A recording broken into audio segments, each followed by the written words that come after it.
State-organized demonstrations on the streets of Iran's capital Friday. The rally countering days of nationwide anti-government protests. Marchers here calling for the execution of what they call rioters.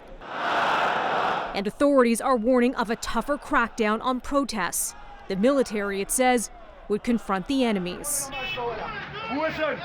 There has been fierce unrest across Iran.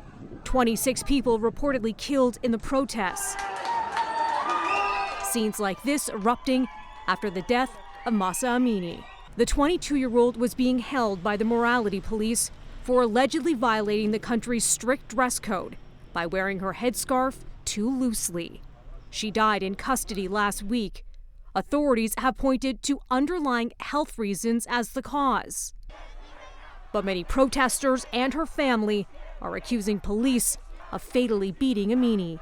We call on security forces to refrain from using unnecessary and disproportionate force. Ahead of more protests expected this weekend, the United Nations expressing concern about the reports of peaceful protests being met by excessive use of force.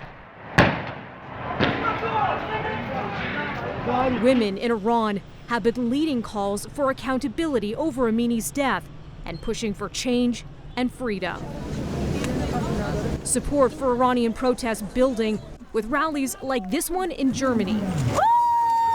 The international backing snowballing throughout the week, with demonstrations also staged here in Canada. In a new statement Friday, Canada's Foreign Affairs Minister saying Canada strongly condemns the reprehensible detention and killing of Mahsa Amini. Her death was a direct result of the systemic and continued harassment and repression of women by Iran. Mahsa Amini, say her name. Amini's death has sparked vocal condemnation from across the West. Iran's attempt to block rallies from being planned has disrupted internet access and put fresh limits on social media. Melissa Duggan, City News.